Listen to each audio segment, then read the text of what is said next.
Welcome to all of you in Sankalpa Education Pratham classes. I am Sachin Patil, delivered lecture series on rotational dynamics. Right now we are going with the theorem of parallel axis here.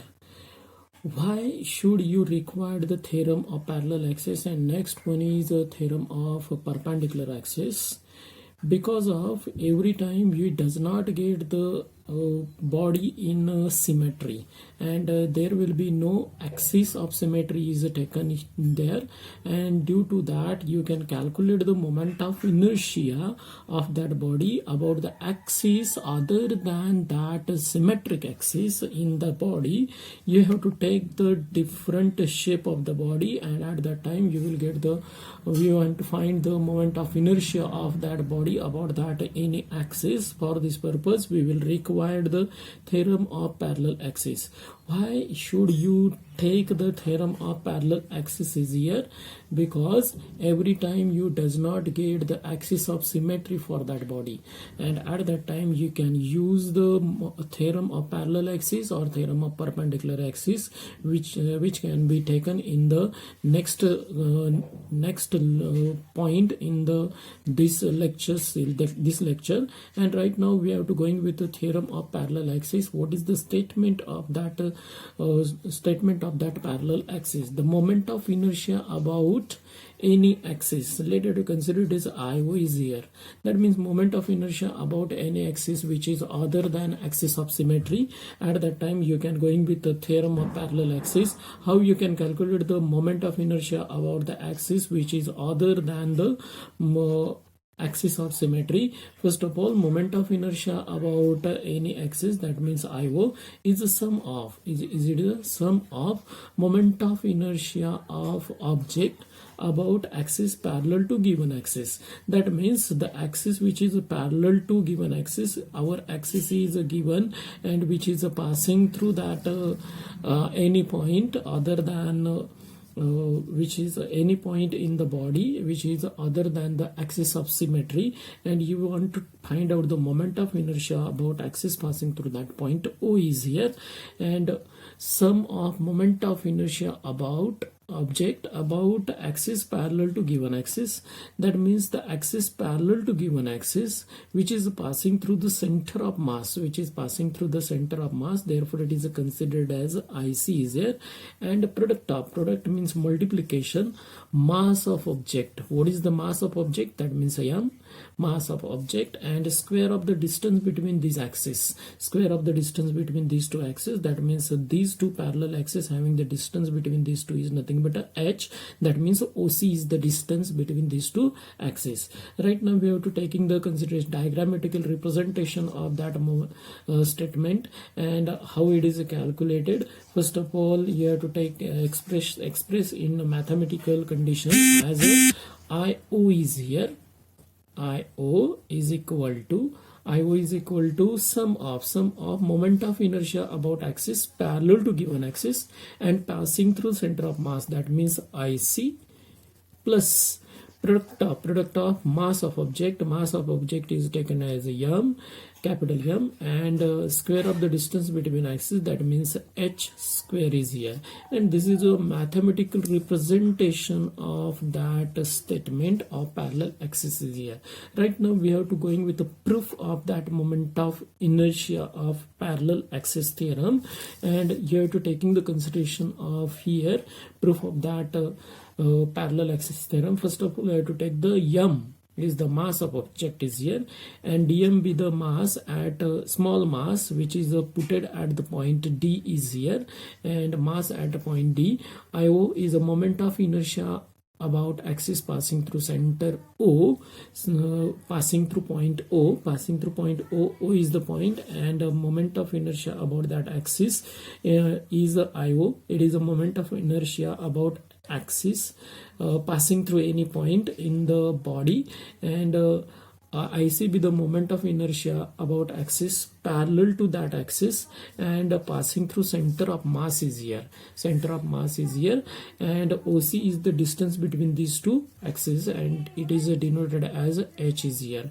Right now we are going with a moment of inertia about axis passing through this small mass dm placed at point D, which is at a distance OD from the axis passing through any point, and therefore moment of inertia about point O is equal to IO is equal to integration of, because dm is a small mass and infinite number of masses present in the body, and therefore we can't taking the summation, we have to taking the integration. Integration is nothing but a summation. dm with a small mass, and what is the distance between these axis and the point is nothing but a OD or dO square into dm. It is similar as that of the r square dm is here. We see that in a moment of inertia lecture, which is previously done in a lecture series. If you want to revise it, you can go backward and see that moment of inertia when mass distribution is not finite or it is infinite, at that time you will take the integration. R square dm is here. Right now dO is the distance of that small mass from the axis of rotation, and therefore dO square into dm is nothing but IO. Similarly, you can get the moment of inertia about point C is equal to IC. That means moment of inertia about point C, that means center of mass. IC is nothing but again it is the distance from the axis of rotation is DC, and therefore you will get the integration of DC square into dm is here. Right now in the figure OND and here you have to take the consideration of dn is perpendicular to OC, and from the figure in triangle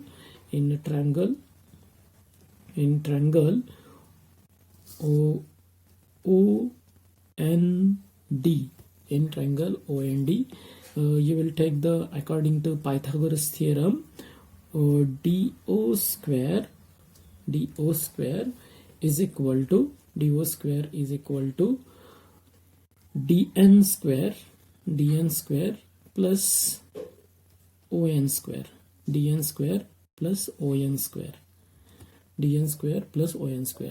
Right now, according to consideration of this one, dn square plus on square is nothing but on square is taken as OC plus Cn is here, and therefore you will take the consideration of OC plus Cn square, and it is nothing but A plus B square is here. And therefore you can take the consideration of dn square plus OC square plus 2 times OC into Cn plus Cn square is here.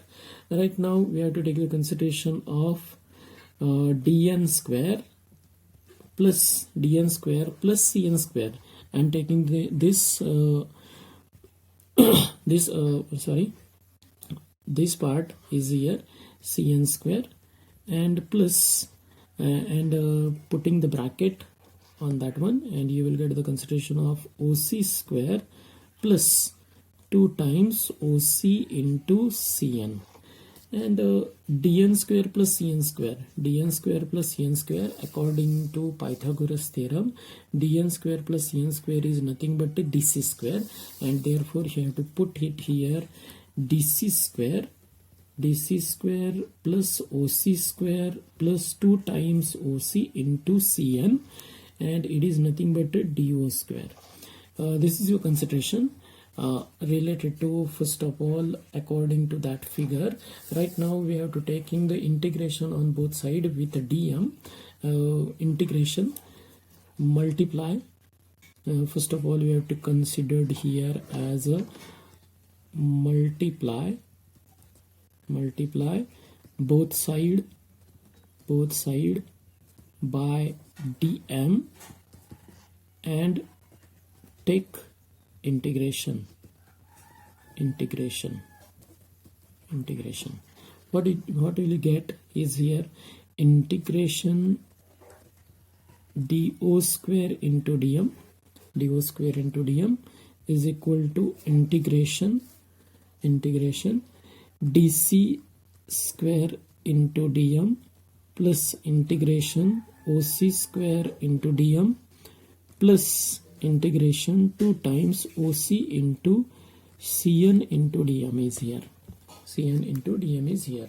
But we know that dO square into dm is nothing but IO is here, and therefore IO is equal to dc square into dm. dc square dm is nothing but IC plus integration. What is OC? OC is nothing but a distance between, OC is nothing but a h, and it is a distance between two parallel axes, and therefore here you have to take the consideration of h square into dm is here plus integration of 2h into Cn into dm. Cn into dm is here. What you can say, dm is here, and right now h square is a constant and taken outside from the integration. H square is taken outside. IC plus h square into integration dm, because h is the distance between that parallel axis, and for that figure you have to taking the h is a constant for that parallel axis, and plus 2h into integration Cn into dm is here. And right now we have to take in the consideration of integration dm. That means you can perform the all additions of that dm. When we have to add dm, and you will get the complete body is here, and therefore integration of dm is considered as integration of dm is considered as whole mass of the body, and therefore you have to consider integration dm is equal to capital M. It is a mass of object or body is here, mass of object or body is here, and therefore IO is equal to IC plus h square into M plus 2h into integration of Cn into dm is here. Right now here you have to consider about center of mass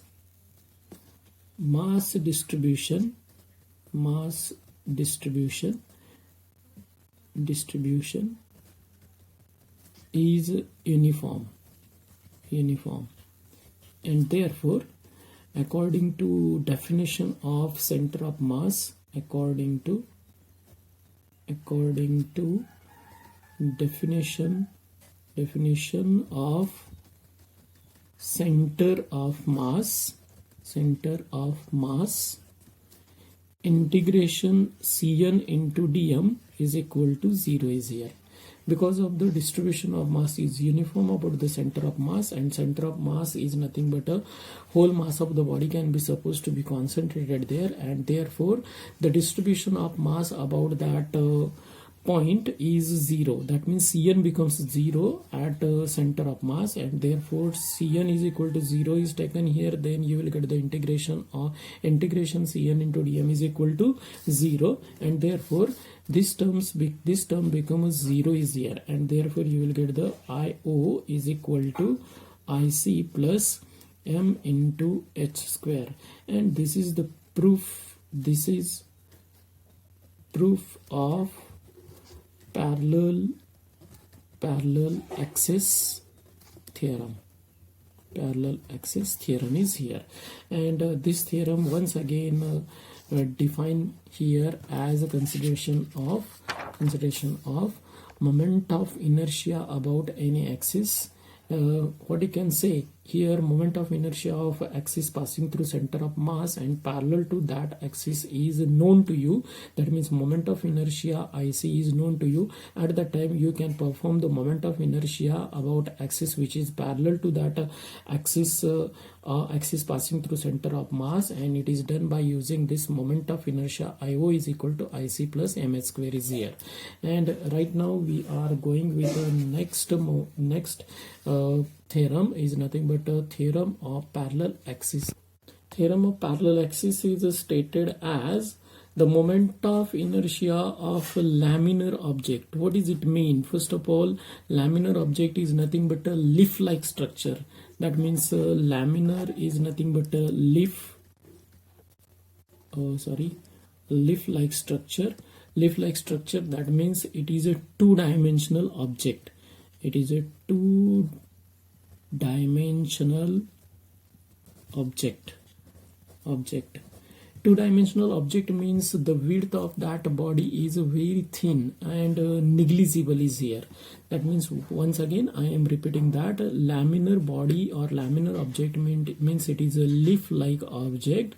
It is a two-dimensional object having width is very thin or it is negligible here, and it is nothing but a laminar object is here. And laminar object about axis perpendicular to its plane.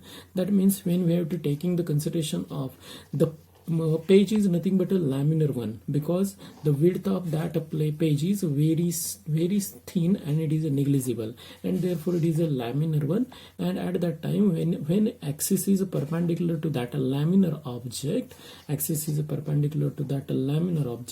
and moment of inertia about that axis, that means Iz is here, is a sum of moment of inertia two mutually perpendicular axes, that means x-axis and y-axis is taken here in its plane, and all three axes being concurrent are there. Concurrent means these three axes are passing through same point. Right now we have to taking the three axes is here in a figure, x-axis, y-axis and z-axis is here. X-axis, y-axis and z-axis is here. These two axes are mutually perpendicular to each other inside the plane, and z-axis is perpendicular to that plane and it is a concurrent at point O. That means z-axis, x-axis, y-axis are concurrent at point O, and z-axis is perpendicular to that lamina is here.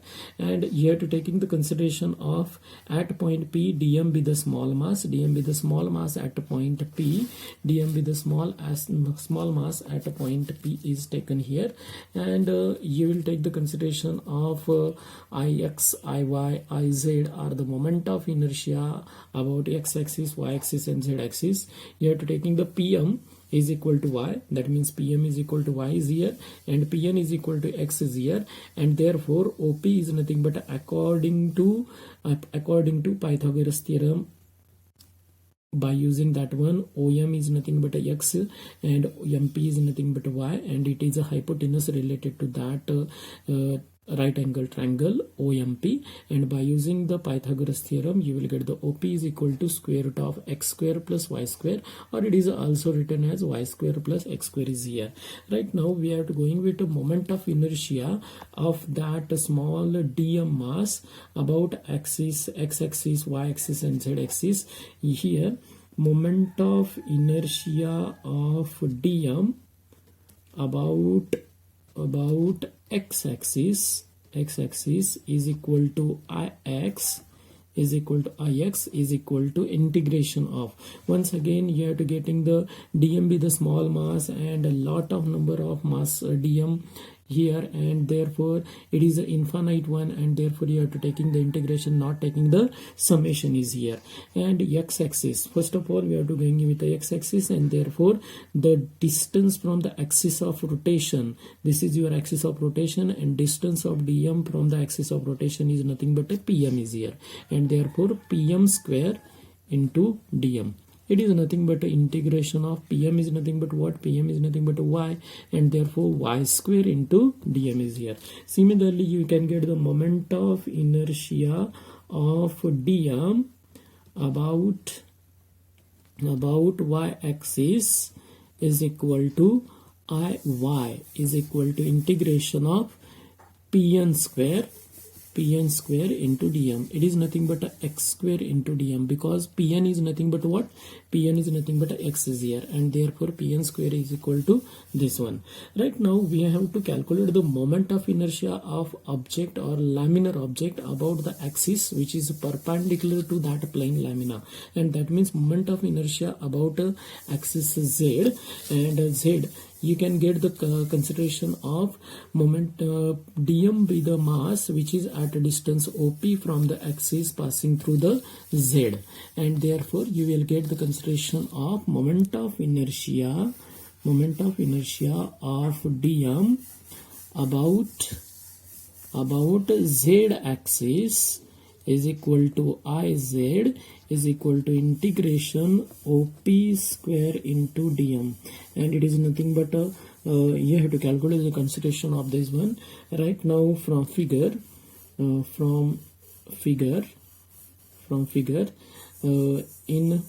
triangle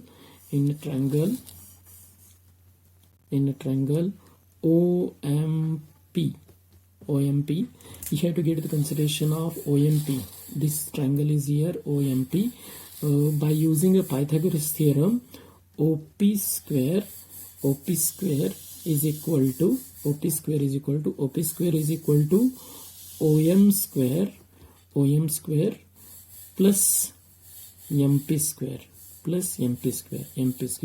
square plus MP square is there, or PM square is there. OM is nothing but what? OM is nothing but a PN, and therefore you can put the consideration of, but OM is equal to PN is here, and therefore OP square is equal to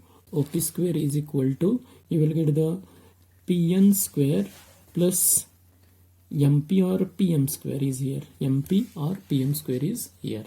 And right now we have to get the consideration of PN. From figure you know that the PN is equal to X and PM is equal to, or MP is equal to Y is here, and therefore OP square is equal to X square plus Y square is here. Right now we have to taking the consideration of this one. OP square multiply both side by dm and taking integration we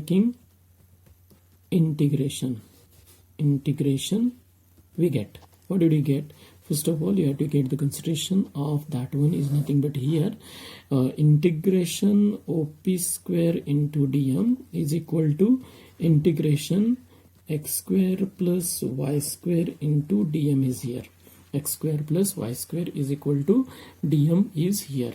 Right now we are to getting the integration OP square dm. Integration OP square dm is nothing but Iz is equal to we have to take the integration separately of these two different functions. That means you have to get in the x square into dm plus integration y square into dm is here, and therefore Iz is equal to integration x square dm. X square dm is nothing but Iy plus integration y square dm is nothing but Ix is here, and therefore you will get the consideration of Iz is equal to Ix plus Iy, and this is your proof of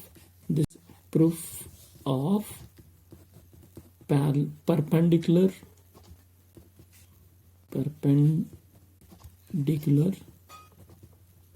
axis theorem. Axis theorem is here. What do you get? Consideration of this moment of inertia about laminar object. Once again, what is the laminar object? It is like a leaf one, and it is a two-dimensional object having very thin thickness. That means thickness is negligible here, and at that time moment of inertia about perpendicular axis. That means this is the perpendicular axis. Iz is equal to moment of inertia, sum of moment of inertia about axis mutually perpendicular to each other. That means x-axis and y-axis, moment of inertia about x-axis and moment of inertia about y-axis, and the proof of that perpendicular axis theorem is considered here. And those axis theorem is used to find out the moment of inertia about axis which is other than axis of symmetry of that body. That means you can get the moment of inertia, you can can get the moment of inertia about axis of symmetry of that body. At that time you can calculate the moment of inertia about axis which is parallel to that axis or axis of symmetry and which is perpendicular to that axis of symmetry by using the axis theorem of parallel axis and theorem of perpendicular axis. If you like this video, please subscribe my channel and press the play bell icon to get the next notification related to that lecture series related to rotational dynamics 1. Thank you.